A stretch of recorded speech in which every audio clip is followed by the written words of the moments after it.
اللهم علمنا ما ينفعنا وانفعنا بما علمتنا وزدنا علما وعملا يا رب العالمين. اللهم فقهنا في الدين واجعلنا هداة مهتدين. وصلنا في التعليق على كتاب الروض المربع في باب الزكاة إلى قول المصنف رحمه الله: باب زكاة الحبوب والثمار. تفضل. الحمد لله والصلاة والسلام على رسول الله. اللهم اغفر لنا ولشيخنا وللحاضرين ولجميع المسلمين. قال المصنف رحمه الله: باب زكاة الحبوب والثمار. قال تعالى: يا أيها الذين آمنوا أنفقوا من طيبات ما كسبتم ومما أخرجنا لكم من الأرض. والزكاة تسمى نفقة. تجب الزكاة في الحبوب كلها كالحنطة والشعير والأرز والدخن والباقلاء والعدس والحمص وسائر الحبوب، ولو لم تكن قوتا كحب الرشاد والفجل والقرطم والأبازير كالكزبرة والكمون وبزر الكتان والقثاء والخيار، بعموم قوله تعالى: فيما سقت السماء والعيون العشر. رواه البخاري. وفي كل ثمر يكال ويدخر، لقوله صلى الله عليه وسلم: ليس فيما دون 5 أوسق صدقة، فدل على اعتبار التوسير. نعم، هذا الباب هو في زكاة الحبوب والثمار، وبعض العلماء يعبر عنه بالخارج من الأرض، ويجعلون الكلام هنا في الخارج من الأرض في الحبوب والثمار وفي العسل وفي المعدن وفي الركاز. 4 أمور سيتكلم عنها المصنف في هذا الباب. باب يعني سيتكلم عن زكاة الحبوب والثمار، ويتكلم عن زكاة العسل وعن زكاة المعدن وعن زكاة الركاز. بدأه المصنف بدليل الوجوب، وهو قوله سبحانه وتعالى: يا أيها الذين آمنوا أنفقوا من طيبات ما كسبتم ومما أخرجنا لكم من الأرض. والزكاة تسمى نفقة، فهو قال: أنفقوا من طيبات ما كسبتم، فدل على أن الإنفاق هنا هو الزكاة. ومما يدل على أن الزكاة تسمى نفقة قوله تعالى: والذين يكنزون الذهب والفضة ولا ينفقونها في سبيل الله فبشرهم بعذاب أليم. ومن الأدلة أيضا على هذه المسألة التي هي زكاة الحبوب والثمار قوله تعالى: وآتوا حقه يوم حصاده ولا تسرفوا إن الله لا يحب المسرفين. وأما من السنة فهناك أيضا أدلة عن النبي صلى الله عليه وسلم، منها قوله صلى الله عليه وسلم: ليس في حب ولا تمر صدقة حتى يبلغ 5 أوسق. وقوله صلى الله عليه وسلم: فيما سقت السماء أو سقي بالنضح العشر، فيما سقت السماء أو بالعيون العشر، وفيما سقي بالنضح نصف العشر. والدليل أيضا الآخر أو الثالث هو الإجماع في الجملة، فقد ذكروا الإجماع في مسائل في الزكاة، ومنها الإجماع على زكاة التمر والزبيب والبر والشعير، فهذه ال4 أجمع العلماء على وجوب الزكاة فيها. قال المصنف رحمه الله: تجب الزكاة في الحبوب كلها كالحنطة. ذكر أمثلة على الحبوب: الحنطة والشعير والأرز والدخن، وهذه معروفة. قال: والباقلاء. والباقلاء يقولون هي الفول، ولها ضبطان: الباقلاء إذا خففت تمد باقلاء، وإذا شددت تقصر باقلاء بالألف المقصورة. والعدس معروف، والحمص أيضا معروف. قال: وسائر الحبوب ولو لم تكن قوتا. المصنف هنا يقول أن الزكاة تجب في الحبوب حتى ولو لم تكن قوتا، يعني حتى ولو لم يكن الناس يقتاتون عليها. قال: كحب الرشاد، والرشاد الذي يسمى الثفة، هذا هو حب الرشاد. والفجل، لاحظ أنه قال حب، فلا يأتي بعضكم يقصد الزكاة في الفجل. الفجل ليس فيه زكاة، الفجل نفسه هذا من الخضروات ليس فيه زكاة، لكنه يتكلم عن حبه، ولذلك قال: كحب الرشاد والفجل والقرطم والأبازير. كالكسفرة والكمون وبزر الكتان والقثاء والخيار. الأبازير هذه يعني الحبوب، حبوب الكسفرة والكمون، وهذه مما يستعمل في الطبخ ونحوه. ثم ذكر المصنف الدليل وهو قوله صلى الله عليه وسلم: فيما سقت السماء والعيون العشر. ووجه الدلالة من هذا الدليل، ما هي وجه الدلالة من هذا الحديث؟ فيما سقت، وما هنا موصولة تفيد العموم، فتعم كل شيء سقي من السماء. ثم قال المصنف: وفي كل ثمر يكال ويدخر. لما تكلم عن الحبوب قال: تجب الزكاة في الحبوب كلها. في الثمار جعل لها قيدين: القيد الأول أن تكون مما يكال، والقيد الثاني أن تكون مما يدخر، فلا بد أن يجتمع فيها الوصفان، أن تكون مكيلة وأن تكون مدخرة. ودل على ذلك قوله صلى الله عليه وسلم: ليس فيما دون 5 أوسق صدقة، فدل على اعتبار التوسيق. قالوا: التقدير بالكيل يدل على صحة إناطة الحكم به، وإلا لم يكن له وجه. وسيأتي بعد قليل بيان مقدار الوسق هذا، كم مقداره سنذكره بعد قليل. تفضل. وما لا يدخر لا تكتمل فيه النعمة لعدم النفع به مآلا، كتمر وزبيب ولوز وفستق وبندق. ولا تجب في سائر الثمار ولا في الخضر والبقول والزهور ونحوها، غير صعتر وأشنان وسمار وورق شجر يقصد، كسدر وختمي وآسن، فتجب فيها لأنها مكيلة مدخرة. نعم. ذكرنا أن الثمر لابد أن يجتمع فيه وصفان: الوصف الأول أن يكون مكيلا، والثاني أن يكون مدخرا.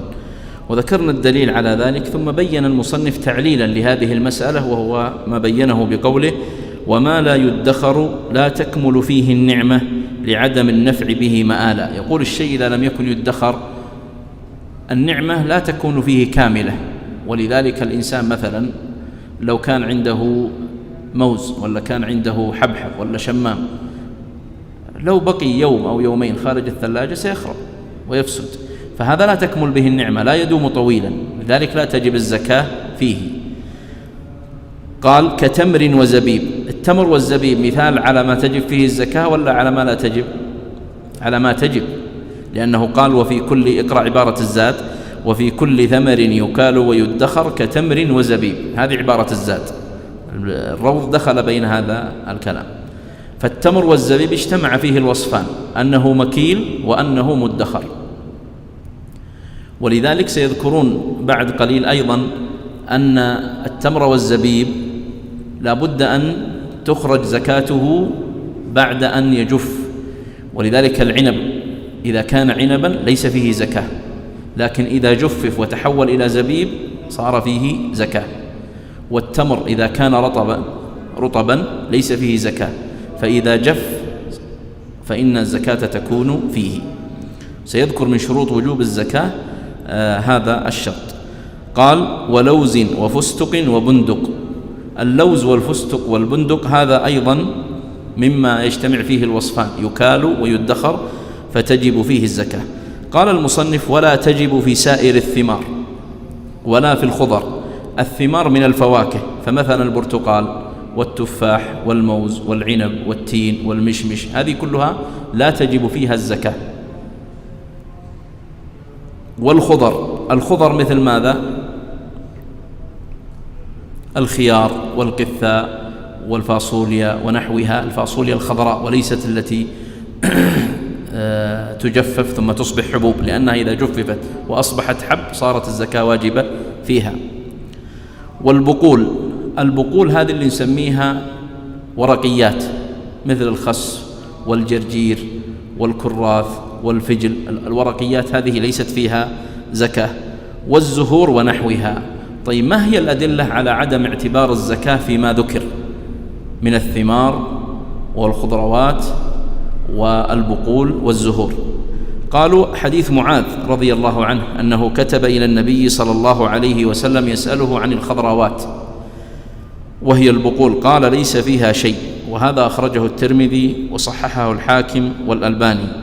وعن موسى بن طلحة مرفوعا قال ليس في الخضراوات صدقة، أخرجه الدارقطني.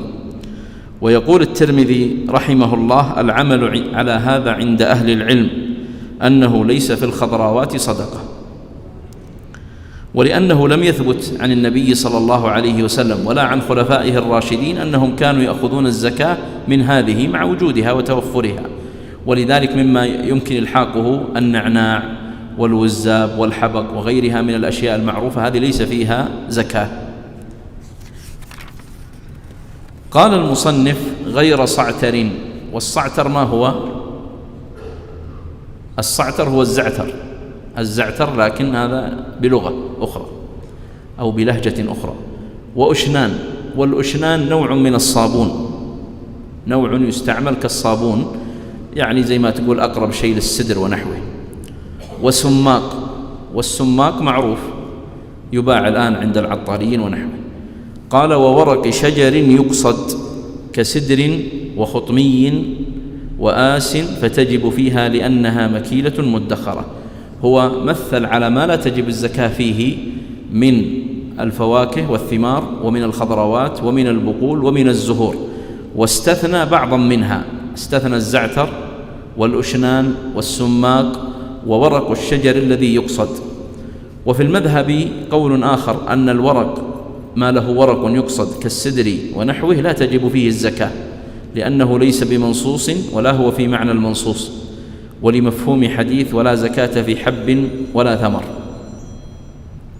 ولعل هذا هو الأقرب في هذه المسألة، في مسألة هل هناك زكاة في ورق السدر، في ورق الخطم، في ورق الآس ونحوها، فنقول الأقرب أنه ليس فيها زكاة. تفضل الشيخ. ويعتبر لوجوب الزكاة في جميع ذلك بلوغ نصاب قدره بعد تصفية حب من قشره وجفاف غيره 5 أوسق، لحديث أبي سعيد الخدري رضي الله عنه يرفعه ليس فيما دون 5 أوسق صدقة، رواه الجماعة. والوسق 60 صاعا، وتقدم أنه 5 أبطال وثلث عراقي، فهي 1600 رطل عراقي و1428 رطلا و4 أسباع رطل مصري و342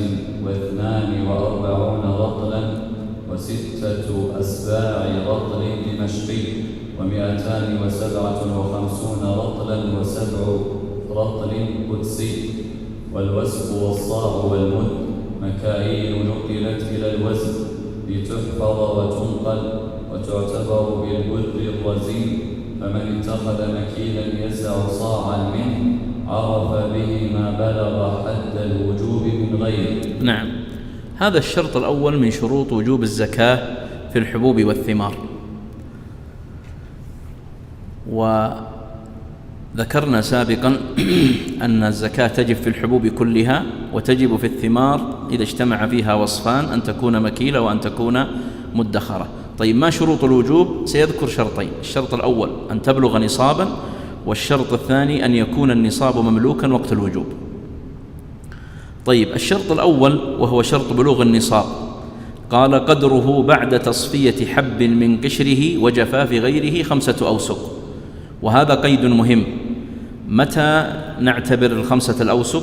إذا كان من الحبوب فنصفيه من القشر، وإذا كان من الثمار فيكون بعد الجفاف.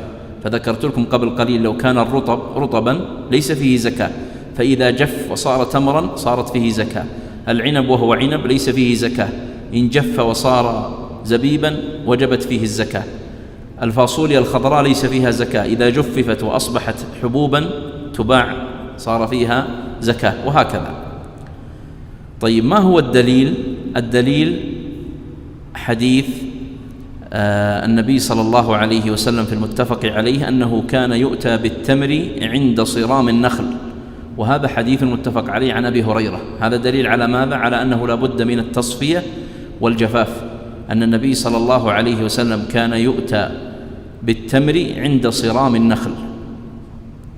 ونعرف الآن أهل مزارع التمر إذا أرادوا أن التمر ينشف وييبس إما أن يتركونه في النخلة نفسها حتى ييبس، أو يجعلون هناك أشرعة تحت النخل ويطيح فيه ويبقون يعتنون فيه حتى يجف.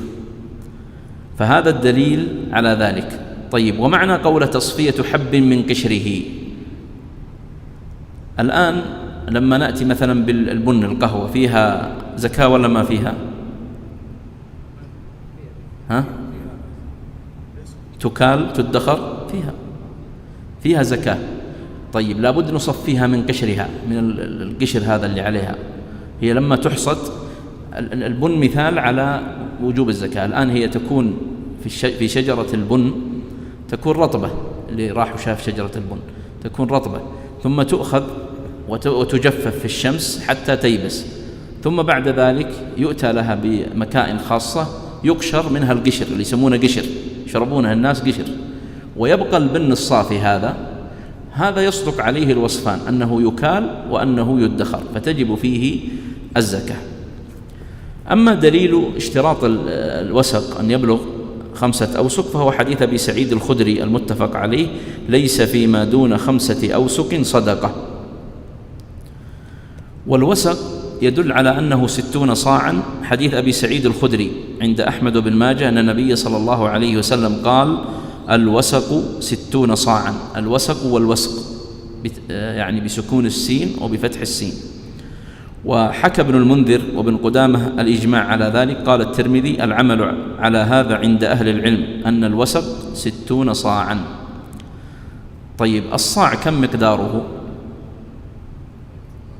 هو ذكر لك الآن مقادير لا نعمل بها الآن. قال 1600 رطل عراقي، و1428 رطل، و4 أسباع الرطل المصري، إلى آخر ما ذكره. فنحن نريد أن نعرف مقدار الوسق بالمكاييل الموجودة الآن. الصاع كم مقداره؟ قالوا مقداره بالبر 2 كيلو و40 جرام، 2 كيلو و40 جرام، فيكون مقدار 5 أوسق 612 كيلو، 612 كيلو. طيب، الآن الأصل في التمر والزبيب والبن وما ذكرناه من أمثلة، هل الأصل أنه مكيل ولا موزون؟ مكيل. الأصل أنه مكيل، ولكنه نقل إلى الوزن. طيب، ليش نقل إلى الوزن؟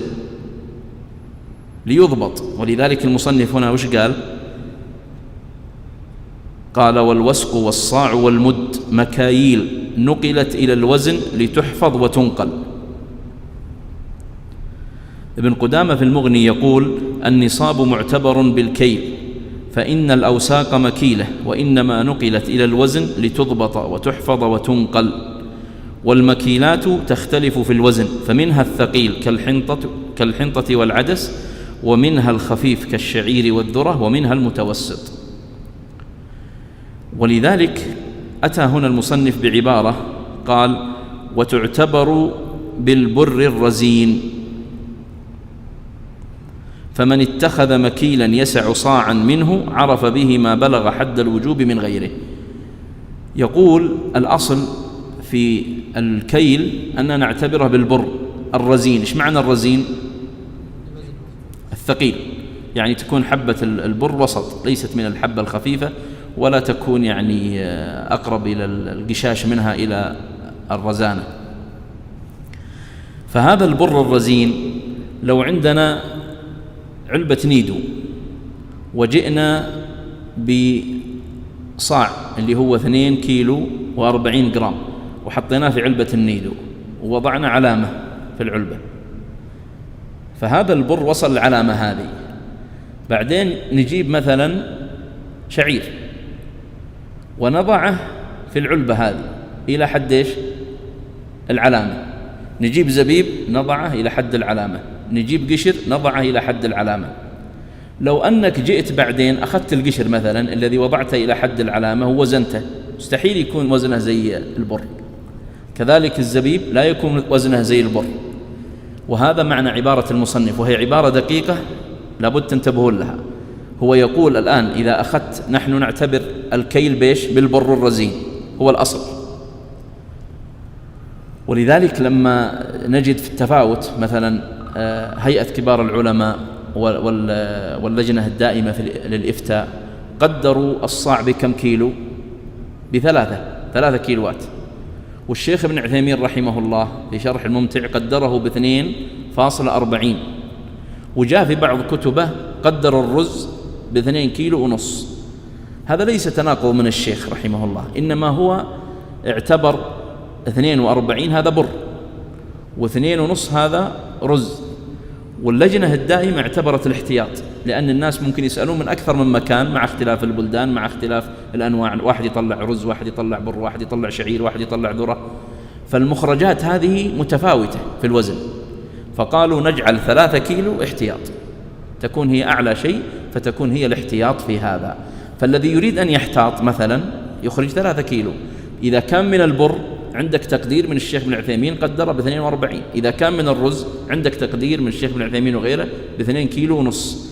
فالشاهد هنا من هذا الكلام كله أن نعرف أولا أن بلوغ النصاب شرط في إيش؟ في زكاة الحبوب والثمار، والنصاب كم؟ 5 أوسق، وال5 الأوسق هذه كم مقدارها بالكيلوات؟ 612 كيلو، والمقدار هذا هو للبر خصوصا، ولو أخرجت شيئا غير البر فتقدره بوعاء البر. ولذلك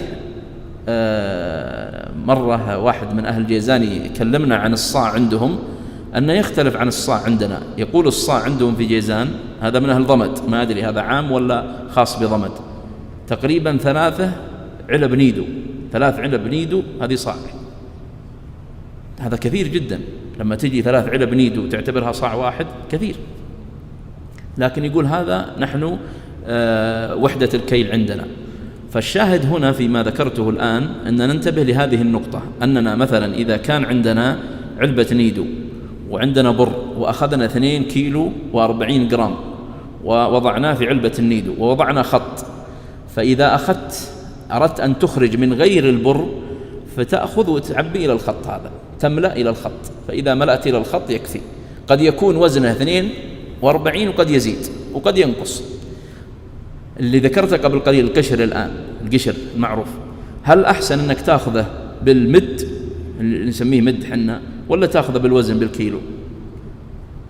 الأفضل لك بالكيلو، لو أخذت بالمد يجيك شوي، ولو أخذت بالوزن يجيك كثير.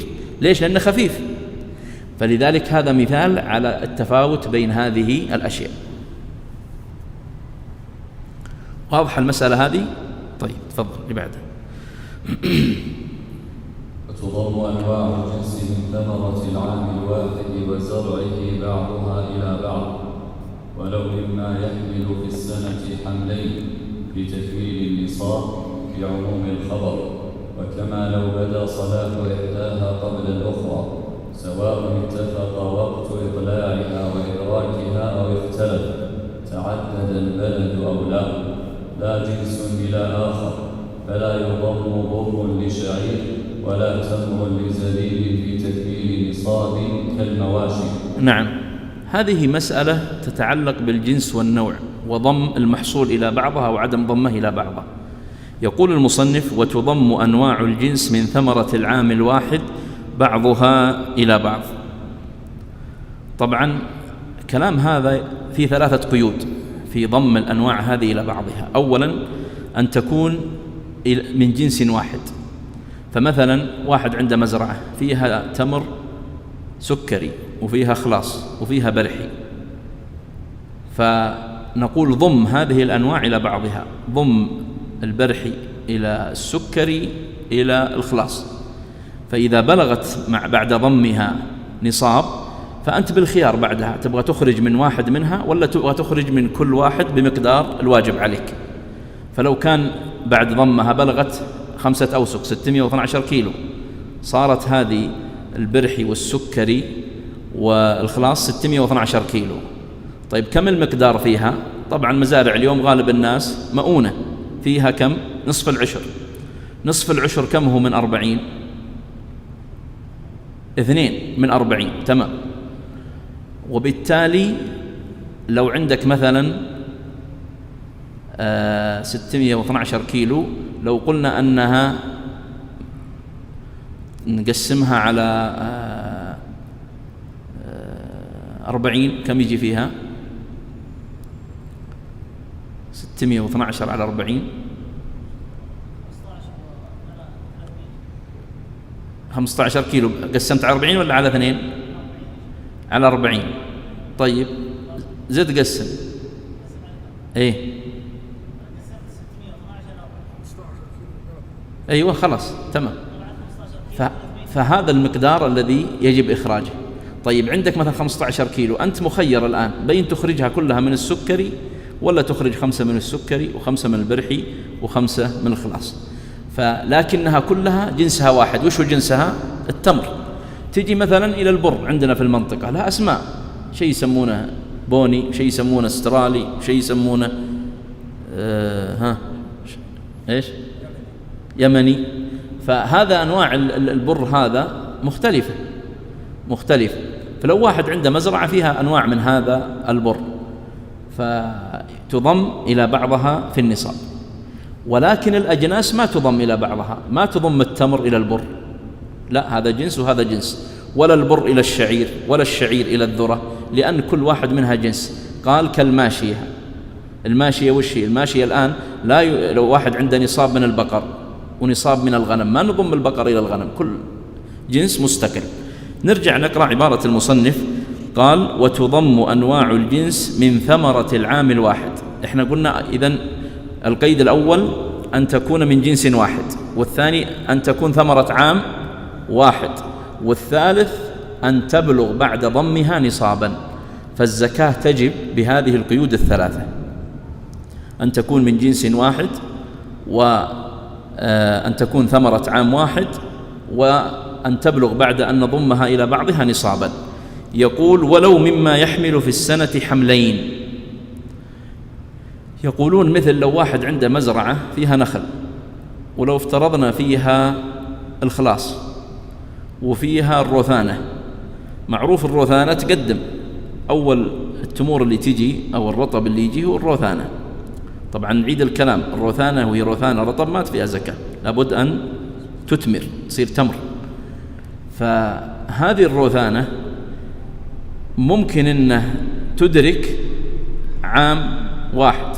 فمثلا الآن الناس يبيعون الخلاص، لا يزال تنتج المزارع الخلاص، وإحنا في الشهر الثالث أو دخلنا في الشهر الرابع. لو افترضنا أن في العام القادم شهر 11 بدأت المزرعة نفسها تنتج الروثانة، هذه الآن ثمرة حملت مرتين، يعني جاءت بتمر مرتين لكن باختلاف الوقت. وهناك بعض الخيار الآن مثال، لكن الخيار ما في زكاة كما قلنا، لكن لو جفف وأخذت حبوبة أصبحت حبوبة فيها زكاة. وهذا أمثلة كثيرة. الحبحب يمكن يثمر في السنة أكثر من مرة ويحمل أكثر من حمل. الحبحب كحبحب ما في زكاة، لكن في ناس يجففونه وتأخذ أيضا الحبوب التي فيه، هذه تكال وتدخر فيها زكاة. يقول المصنف وتضم أنواع الجنس من ثمرة العام الواحد بعضها إلى بعض ولو مما يحمل في السنة حملين. هذا العبارة اللي ذكرناها اللي يحمل حملين في تكميل النصاب لعموم الخبر، وكما لو بدا صلاح إحداها قبل الأخرى. ذكرت لكم الروثانة يبدو صلاحها قبل بقية الأنواع الأخرى، سواء اتفق وقت إطلاعها وإدراكها أو اختلف، وسواء تعدد البلد أو لا. يعني مثلا واحد عنده مزرعة في المدينة وعنده مزرعة في القصيم وعنده مزرعة في بيشة، كل مزرعة فيها تمر، وكل مزارع هذه مختلفة، روثانة على صفري على سكري. فتجمع الأصناف هذه كلها لأنها تنتمي إلى جنس واحد وثمرة عام واحد، وأن تكون تبلغ بعد الضم نصابا. قال لا جنس إلى آخر، فلا يضم بر لشعير ولا تمر لزبيب في تكميل نصاب كالمواشي. نعم. ويعتبر أيضا لوجوب الزكاة فيما تقدم أن يكون النصاب مملوكا له وقت وجوب الزكاة، وهو بدو الصلاة، فلا تجب فيما يكتسبه النقاط أو يأخذه بحصاده، وكذا ما ملكه بعد وجوب الصلاة بشراء أو إرث أو غيره، ولا فيما يجتنيه من المباح كالبطن والزعبل بوزن جعفر وهو شعير الجبل، وبزر قطون وحب نمام ولو نبت في أرضه، لأنه لا يملكه بملك الأرض. فإن نبت بنفسه ما يزرعه الآدمي كمن سقط له حب حنطة في أرضه أو أرض مباحة ففيه الزكاة، لأنه يملكه وقت الوجوب. أحسنت. هذا الشرط الثاني من شروط وجوب زكاة الحبوب والثمار. الشرط الأول قلنا أن تبلغ نصابا، والنصاب 5 أوسق ومقدارها 612 كيلو. الشرط الثاني أن يكون النصاب مملوكا له وقت وجوب الزكاة وهو بدو الصلاح. وسيذكر بعد قليل أن الأوقات 3: وقت وجوب الزكاة، ووقت استقرار الوجوب، ووقت الإخراج. وقت وجوب الزكاة إذا بدأ يصلح الثمر. وهل المقصود أن يصلح ثمر المزرعة كلها؟ لا، المقصود أنه يبدأ فيها الصلاح. فمثلا الآن واحد عنده مزرعة رمان، فلا يمكن أن الرمان كله يصلح في يوم ولا في أسبوع، هو يحتاج شهرين، يبدأ بعضه يصلح وثم يتوالى الصلاح. فإذا بدأ الصلاح فهذا وقت الوجوب. قالوا هذا بالنسبة للفواكه، والفواكه كما ذكرت لا تجب الزكاة فيها، لكن نعود نقول لماذا هم يمثلون بها؟ لأنهم يمثلون بها على فرض أنها تجفف، فإذا جففت صارت الزكاة فيها. الحبوب متى تجب الزكاة فيها؟ إذا اشتد الحب. فمثلا لو واحد عنده مزرعة بر أو مزرعة شعير، الثمرة أو سنبلة الشعير ولا سنبلة البر تجدها في البداية تكون يعني زي الموية، ثم تبدأ تشتد. فإذا بدأ الاشتداد في الحب في البر أو في الشعير أو في الذرة هذا وقت الوجوب. طيب متى يستقر الوجوب؟ قالوا إذا جعلها في الجرين، إذا حصدها وقده في الجرين هنا يستقر الوجوب. والوقت الثالث وقت الإخراج، يريد يخرج الزكاة. قالوا ما يصلح أنه يأخذ الزكاة مثلا اللي حصدها من الشعير يأخذها بالتبن أكرمكم الله اللي معها ويطلعها الزكاة، لابد أنه يصفيها من التبن حتى تصير حب صافي ثم يخرج الزكاة.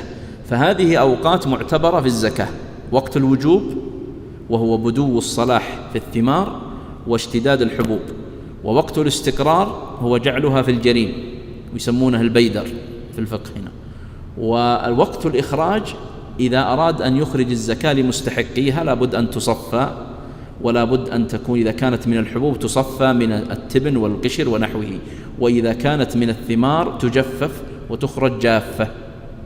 نعم. قال ويعتبر أيضا لوجوب الزكاة فيما تقدم أن يكون النصاب مملوكا له وقت وجوب الزكاة وهو بدو الصلاح. ودليله أن وقت الوجوب هو وقت الخرص المأمور به لحفظ الزكاة، وقد تعلق الوجوب به. قال فلا تجب فيما يكتسبه اللقاط. اللقاط هذا قالوا هو الذي يقوم على العناية بالشجر أو العناية بالحبوب.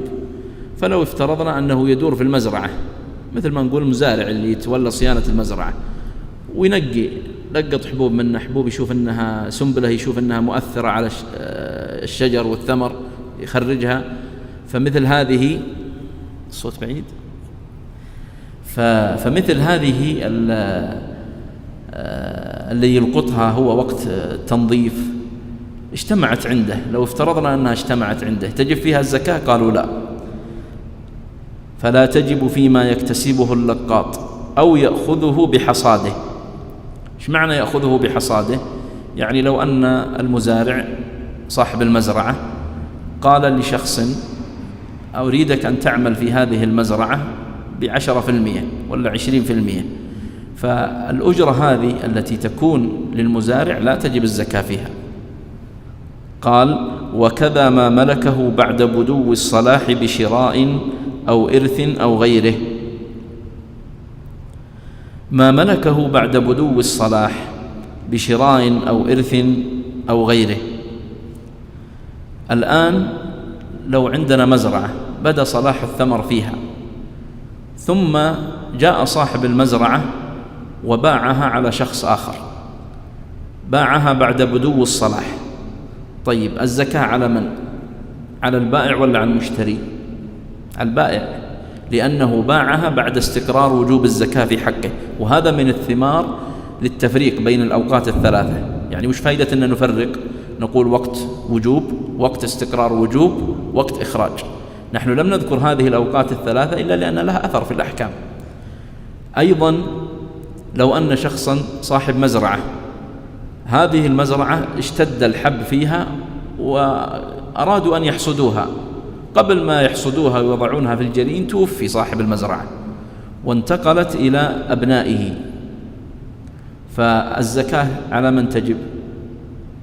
تجب في عين المال ولا تجب على كل واحد من الأولاد؟ في عين المال. قبل يقسمونه نقول ترى في زكاة، قبل ما تقسمون المحصول هذا بينكم لا تقسمونه حتى تخرجون الزكاة التي قد وجبت فيه. قال ولا فيما يجتنيه من المباح كالبطم والزعبل وبزر قطونا. هذه ألفاظ ومسميات يعني كانت مشهورة في زمن المصنف. والبطم يقولون هو الحبة الخضراء. يمكن أن الشيخ خالد وكبار السن أدركنا لما كنا نرعى الغنم، اللي راعى الغنم في حب يسمونه حب الرعيان، تذكرونه؟ أيوة، فهذا كانوا اللي يرعون الغنم يلاحقونه يأخذونه حب الرعيان، فهذا مثله. هذه اللي يذكرها كلها هذه مثلها. فهل مثل هذا الحب يجتنيه الإنسان من المباح لو جمع وصار عنده فيه 5 أوسق في زكاة؟ يقول لا. ولا فيما يجتنيه من المباح كالبطم والزعبل وهو شعير الجبل وبزر قطونا. وبزر القطون يقولون هو الحشيش الشجر، ليس الحشيش المخدر، الحشيش الشجر. أحيانا يظهر له زي السنابل، يظهر في الحشيش هذا زي السنبلة. السنبلة هذه قد يكون فيها حب، هذه ليس فيها زكاة. وبزر قطون قال ولو نبت في أرضه لأنه لا يملكه بملك الأرض. طيب إيش رأيكم في الفقع؟ حتى نمثل بمثال من مجتمعنا. واحد جمع الفقع هذا كله، في زكاة ولا ما في؟ ما في. على كلام المصنف هذا مثله، يسمونه الفقهاء الكمأة، ونسميه اليوم الفقع. فهذا ليس فيه زكاة لأنه يجتنى من المباح. يقول المصنف فإن نبت بنفسه ما يزرعه الآدمي كمن سقط له حب حنطة في أرضه أو أرض مباحة ففيه الزكاة لأنه يملكه وقت الوجوب. هذا مثاله ماذا؟ قال شخص، مثاله شخص عنده حب يبغى يذراه في البلاد أو في الزروع، ووضع في مكان وجاءت الريح والهواء ونثرته، ثم نبت في الزرع. هو ما بذل جهد، لا زرع ولا شيء، جت أمطار وعاش الزرع هذا وصار فيه محصود ومحصول. في زكاة ولا ما فيه؟ فيه زكاة، فيه زكاة. يقول فإن نبت بنفسه ما يزرعه الآدمي، لأن مثل هذا يزرعه الآدمي، البر والشعير والذرة وهذه الأشياء الآدمي يقصد زرعها. كمن سقط له حب حنطة في أرضه أو أرض مباحة ففيه الزكاة لأنه يملكه وقت الوجوب. نعم، تفضل. فصل. يجب عشر وهو 1 من 10 فيما سقي بلا مؤونة كالغيث والسيوف والبعل الشارب بعروقه، ويجب نصفه أي نصف العشر معها أي مع المؤنة كالدولاب تديره البقر والنواضح يستقى عليها، لقوله صلى الله عليه وسلم في حديث ابن عمر رضي الله عنهما وما سقي بالنضح نصف العشر، رواه البخاري. ويجب 3 أرباع أي أرباع العشر بهما، أي فيما يشرب بلا مؤنة وبمؤنة نصفين، قال في المبدع بغير خلاف نعلم، فإن تفاوت أي السقي بمؤنة وبغيرها فالاعتبار بأكثرهما نفعا ونموا، لأن اعتبار عدد السقي وما يسقى به في كل وقت مشر نعم. فاعتبر الأكثر كالسقي، ومع الجهل بأكثرهما نفعا العشر ليخرج من عهدة الواجب بيقين. وإذا كان له حائطان أحدهما يسقى بمؤنة والآخر بغيرها رما في النصاب، ولكل منهما حكم نفسه في سقيه بمؤنة أو غيرها، ويصدق مالك فيما سقى به. نعم. هذه المسألة ذكر، وهذه دائم في الزكاة لابد تنتبه إليها، أن عندك في الزكاة نصاب وعندك مقدار واجب. فمثلا في الإبل 5 من الإبل هذا نصاب، كم اللي تخرج؟ شاه، و10 من الإبل فيها شاتان، و15 فيها 3. هذا إذا نصاب. المقدار الذي يخرج غير. لما تأتي مثلا إلى البقر نصابها 30. إذا كان عند الشخص 30 من البقر يخرج كم؟ تبيع. والغنم نصابها 40. إذا صار عند الواحد 40 ودار عليها الحول أخرج شاه. أنواع الزكاة الأخرى تفترق عن زكاة الحبوب والثمار في أن تلك الأنواع لا بد فيها من مضي حول، وأما الحبوب والثمار فلا يشترط فيها هذا، لأن الله قال وآتوا حقه يوم حصاده. الآن بعض الناس لو افترضنا أنه حصد مزرعته وفيها 1000 كيلو، 1000 كيلو فيها زكاة ولا ما فيها؟ نصاب، لأن قلنا النصاب 612 كيلو. فأخرج الزكاة ثم أخذ الحب اللي عنده ووضعه في مدفن، ومرت السنة الأولى والثانية والثالثة والرابعة، في زكاة ولا ما في؟ ما في، ولو قعد مع 20 سنة، إلا إذا صار عروض تجارة، إذا صار يبيع ويشتري فيه انتقل إلى عروض التجارة. لكن بالنسبة لهذا الحب الذي حصده وأخرج زكاته يوم حصده ثم خزنه عنده، لو بقي عنده 10 سنوات ولا 20 سنة ما في زكاة، لأن هذا الحب نفسه قد طلع زكاته. بخلاف مثلا بهيمة الأنعام تمر السنة تخرج زكاتها، ثم السنة الثانية تخرج زكاتها. الذهب والفضة كذلك، عروض التجارة كذلك. طيب، كم المقدار الواجب بالنسبة للحبوب والثمار؟ يقول المصنف يجب 10 وهو 1 من 10 و4 من 40. 1 من 10 و4 من 40، يعني الشيخ قبل قليل لما قسم إلى 40 يفترض أن أخذنا 4 من 40، بعد ذلك يقسم نشوف النسبة 4 من 40 وهي المقدار الذي يجب، أو 1 من 10. يعني مثلا لو قلنا عندنا 1000 كيلو، كم العشر؟ 100. نعم، أيوة، نعم، 10%. طيب، هذا المقدار العلماء راعوا فيه وجود مشقة وتعب وعدم وجودها، وقسموه إلى قسمين: أن يعلم وجودها أو عدمه، ألا يعلم. الحالة الأولى أن يعلم، الحالة الثانية ألا يعلم. الحالة الأولى إذا علم، فإذا كانت هذه المزرعة تسقى بغير مؤنة، يسمونها عندنا إيش؟ العثري أو العثري، اللي هو على المطر، يسمونه في الفقه البعل. البعل يعني الذي يسقى بالمطر ولا يحتاج إلى، لا يقصب ولا يسقى بماء ولا شيء.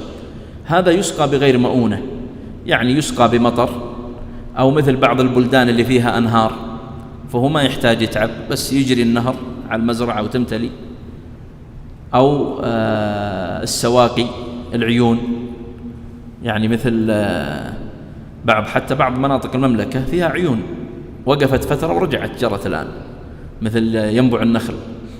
ومنطقة ينبع النخل هذه منطقة عيون، وقفت سنوات انقطعت العيون منها، ثم مع الأمطار الأخيرة والله الحمد رجعت تجري هذه العيون. فأهل المناطق تلك، وأنا رحت وشفتها، عندهم مساقي، ثم المزارع على أطراف المساقي يفتحون الموية وتمتلئ المزرعة ويقفلونها وتروح للي بعده وهكذا، فليس فيها مشقة. فهذه إذا لم يكن فيها مشقة كم يخرج؟ العشر. طيب الصورة الثانية أن يكون فيها مشقة، أن يكون فيها مشقة يعني يحتاج إلى مضخة وبئر وسقي، فهذه فيها نصف العشر.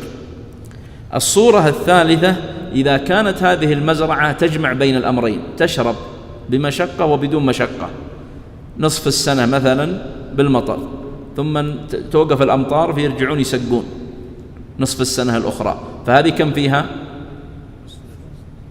لا، إذا جمعت بين المشقة وعدم المشقة 3/4 العشر. إذا كانت بدون مشقة فيها العشر، بمشقة نصف العشر. إذا جمعت بين المشقة وعدم المشقة فيها 3/4 العشر. طيب الحالة الرابعة من هذه الحالات اللي ذكرها المصنف إذا تفاوتت، هو يسقيها ويجيها مطر لكن ما هو ضابط، ما يعرف هل الأكثر هذا ولا الأكثر هذا، فما العبرة؟ هل العبرة بأكثرها نموا ولا بالعدد، عدد السقيات، ولا بالمدة؟ بالأكثر نفع ونمو. قالوا لأنك لو اعتبرت بعدد السقيات صعب، فيها مشقة، تقعد تعد هذه مشقة وهذه بدون مشقة. وإذا اعتبرت بالمدة فما كل الناس يحفظ، ممكن يجهل الوقت، فينظر ما الذي نفعها أكثر. كيف نعرف ما الذي نفعها أكثر؟ أهل الزراعة يعرفونه. فمثلا مزرعة أحيانا إذا زرعتها وذريت الحب وبدأت تنبت وجاها المطر تنبت نبت طيب، ثم لو وقف عنها المطر فترة تبدأ تذبل وتصفر بعض الأوراق، فإذا بدأت فيها ذبول وصفار لبعض الأوراق هنا تعرف أن المزرعة صارت تحتاج إلى الماء، ترجع تسقيها مرة ثانية. طيب أيها نفعها؟ السقي، صح ولا لا؟ لأن لو لم تسقيها أنت بتموت، فنعرف أن السقي هو الذي نفعها. هذا بالنسبة إذا كان يعلم. طيب إذا كان يجهل إيش؟ عنده مزرعة ولا يدري هل سقيت بمؤنة ولا بغير مؤنة. الأمر الثاني لا يدري أيها نفعها أكثر، هل هو المؤنة ولا عدم المؤنة، فكم يوجب فيها؟ قالوا العشر، لأن هذا هو الاحتياط، ونحن نعمل بالاحتياط عند عدم التحقق والمعرفة. فنرجع نقرأ عبارة المصنف بيظهر لكم هذا الكلام. يقول رحمه الله: يجب عشر وهو 1 من 10 فيما سقي بلا مؤنة، والمؤنة هي التعب والمشقة كالغيث. الغيث هذا مثال على إيش؟ على عدم المؤنة. والسيوح ما معناه؟ السيوح قالوا هو الماء الذي يجري على وجه الأرض سائحا، سموه سيوح. والبعل الشارب بعروقه. إيش معنى البعل الشارب بعروقه؟ يعني هو على المطر ولكن عروقه غائصة تحت، فربما تصل إلى الماء، يعني جذوره عميقة فقد تصل إلى الماء. مثل أحيانا بعض الأشجار لما تكون قريبة مثلا من بئر ولا تكون قريبة من خزان ماء مكشوف ولا غيرها، تجد أنها ممكن تصل بجذورها إلى هذا الماء. قال: ويجب نصفه، نصف العشر معها أي مع المؤنة، كالدولاب تديره البقر، والنواضح يستقى عليها. الدولاب تديره البقر، الدولاب معناها الساقية التي تلف، يعني تدور مع وتلف مع جر البقر أو الجمل أو نحوه، ويكون معها الماء. والنواضح يستقى عليها، لقوله صلى الله عليه وسلم في حديث ابن عمر: وما سقي بالنضح نصف العشر. طبعا حديث ابن عمر وش هو؟ أوله يقول صلى الله عليه وسلم وهو في الصحيح: فيما سقت السماء والعيون أو كان عثريا العشر، وفيما سقي بالنضح نصف العشر. وهذا حديث من النبي صلى الله عليه وسلم في هذه المسألة صريح واضح، أن النبي صلى الله عليه وسلم فرق بين ما سقي بكلفة ومؤنة وبين ما لم يسق بذلك. طيب بعض الناس قالوا الآن لما تقول أن الذي يسقى بغير مؤنة فيه العشر، طيب الماء هذا هو سائح في الأرض لكنه بيحتاج واحد يصرفه، فهذا نعتبره بمؤنة ولا بدون مؤنة؟ يعني نهر يجري وعندك مزرعة عن نهر، المويه مغلقة، يعني فيه جدول ماء حتى يأتي مزرعتك، هذا الجدول الماء لابد الواحد يفتحه حتى يجي الماء، هل نعتبر هذه مؤنة ولا غير مؤنة؟ قالوا غير مؤنة.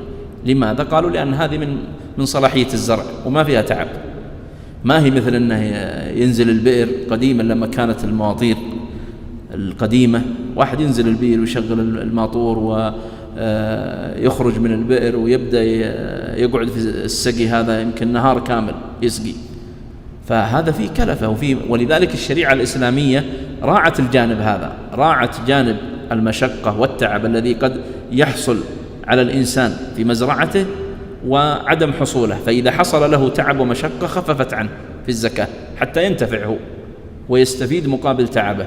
وإذا كان التعب قليلا عليه راعت حق من؟ المسكين، راعت حق المسكين، لأن المسكين أيضا له حق في هذا المال، فإذا كان صاحب المال عليه تعب فتراعي حقه، وإذا كان ليس عليه تعب فأيضا تراعي حق المسكين، فيتوازن بين هذا وذاك.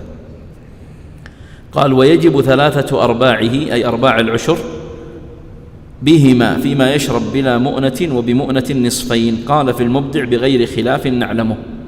طبعا هذا بغير خلاف نعلمه نقلها المبدع من الشارح اللي هو ابن قدامة صاحب الشرح الكبير، والشارح ابن قدامة نقلها ممن؟ من المغني، فأصل هذه العبارة في المغني، والمبدع يعتمد على كتابين من كتب الحنابلة اعتمادا كبيرا، المبدع على كتاب الشرح الكبير لابن قدامة وعلى كتاب الفروع لابن مفلح، هذه فائدة في الكتب يعني لما ذكرها هنا. يقول فإن تفاوتا أي السقي بمؤنة وبغيرها فالاعتبار بأكثرهما نفعا ونموا، لأن اعتبار عدد السقي، لأن عندنا 3 احتمالات، أن نعتبر بالنفع والنمو أو بعدد السقي أو بمدة السقي، فالمصنف يقول نعتبر بالأكثر نفعا ونموا. قال لأن اعتبار عدد السقي هذا الاحتمال الثاني، وما يسقى به في كل وقت هذا الاحتمال الثالث المدة، مشق يعني فيه مشقة، فاعتبر الأكثر كالسوم. ومع الجهل هنا إما أنه جهل هل سقيت بمؤنة أو بغير مؤنة، مثل لو كان واحد عنده مزرعة خارجة عن سكنه، فلو كان من أهل أبها ومزرعته مثلا في تندح، فهذه المزرعة ما يجيها كثير، ثم لما جاها لم يعلم هل المطر سقاها أكثر ولا سقيت بالمؤنة أكثر، فهذا فيه جهل، فيجب كم؟ العشر ليخرج من عهدة الواجب بيقين. أوجبنا العشر هنا لماذا؟ قلنا احتياطا. قرأت هذه وإن كان له حائطان. يقول وإذا كان له حائطان أحدهما يسقى بمؤنة والآخر بغيرها ضم في النصاب، ولكل منهما حكم نفسه في سقيه بمؤنة أو غيرها، ويصدق مالك فيما سقى به. هذه المسألة يقولون مثلا لو أن شخص عنده مزرعتان، الشيخ أنس عنده مزرعة في أبها وعنده مزرعة في محايل، المزرعة التي في أبها سقيت بالمطر بدون مؤنة، والتي في محايل سقيت بالمؤنة، فيضم كلها زرعها بر، هذه مزروعة بر واللي في محايل بر، فقالوا إذا جاء النصاب يضم ما كان في أبها إلى ما كان في محايل، الخارج من المزرعتين يضمه إلى بعضه، ثم بعد ذلك يعرف مقدار ما جاء من كل مزرعة، فمثلا يقول مقدار الذي جاء من مزرعة أبها 500 كيلو، ومقدار ما جاء من مزرعة محايل 500 كيلو. إذا جاء يخرج الزكاة يخرج إيش؟ العشر في مزرعة أبها لأنها سقيت بدون مؤنة، ويخرج نصف العشر في مزرعة محايل لأنها سقيت بمؤنة. إيش يقول؟ يقول إذا كان له حائطان يعني بستانين أو مزرعتين، أحدهما يسقى بمؤنة والآخر بغيرها، ضم في النصاب تضمها إلى بعضها، ولكل منهما حكم نفسه في سقيه بمؤنة أو غيرها. أما في الإخراج فكل واحد منها، ولذلك لابد أولا أن يضبط المحصول من كل مزرعة، يعرف كم المقدار.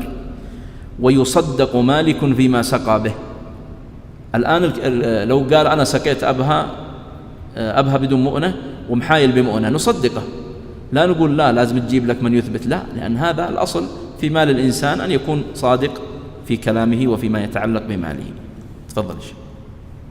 وإذا اشتد الحب وبدا صلاح الثمر وجبت الزكاة، لأنه يقصد للأكل والاقتيات اليابس، فلو باع الحب أو الثمرة أو تلف بتعديه بعد لم تسقط، وإن قطعهما أو باعهما قبله فلا زكاة إن لم يقصد الفرار منها، ولا يستقر الوجوب إلا بجعلها في البيدر ونحوه، وهو موضع تشميسها وتيبيسها، لأنه قبل ذلك في حكم ما لم تثبت اليد عليه، فإن تلفت الحبوب أو الثمار قبله أي قبل جعلها في البيدر بغير تعد منه ولا تفريط سقطت لأنها لم تستقر.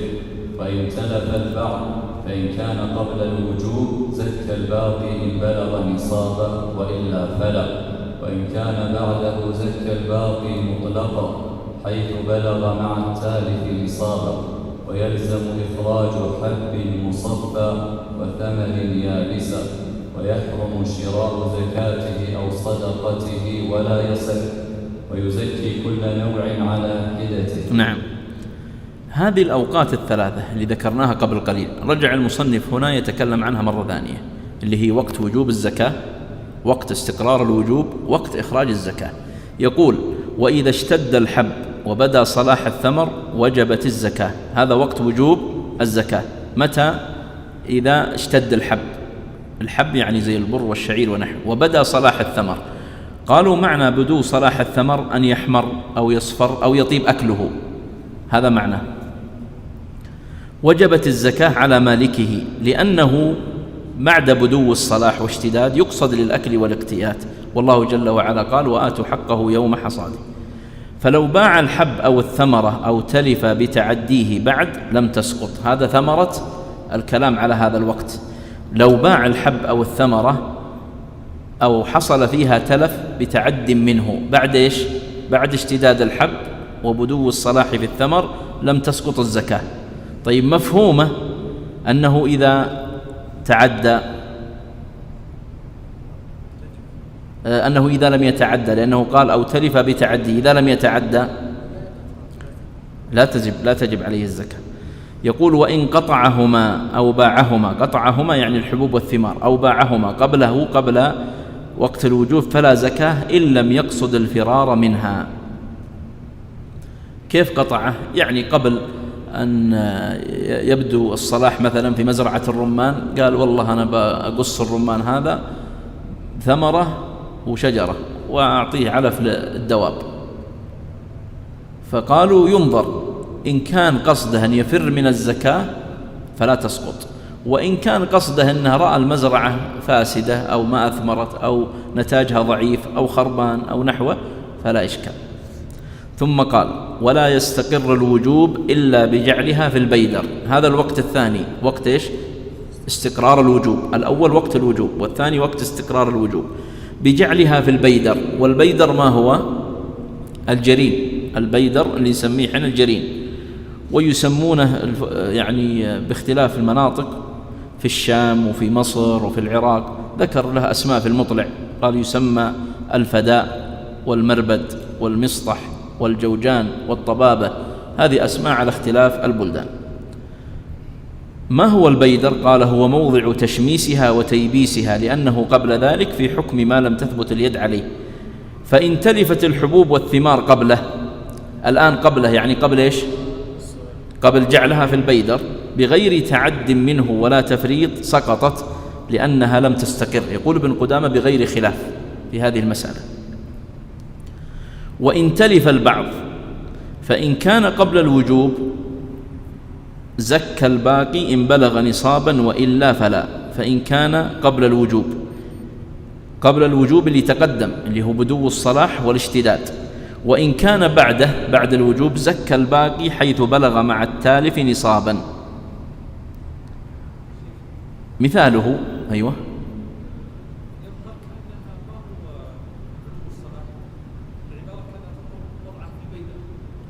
اللي هي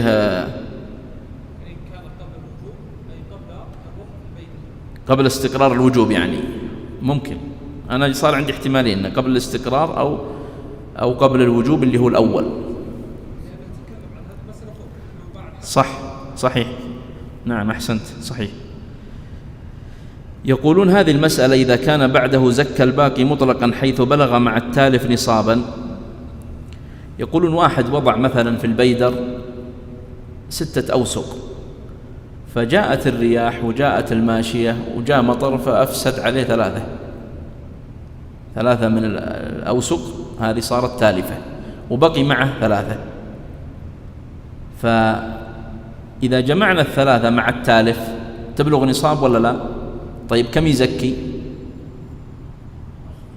3 الصحيحة السليمة دون التالفة. يقول وإن كان بعده، يعني بعد وضعه في البيدر.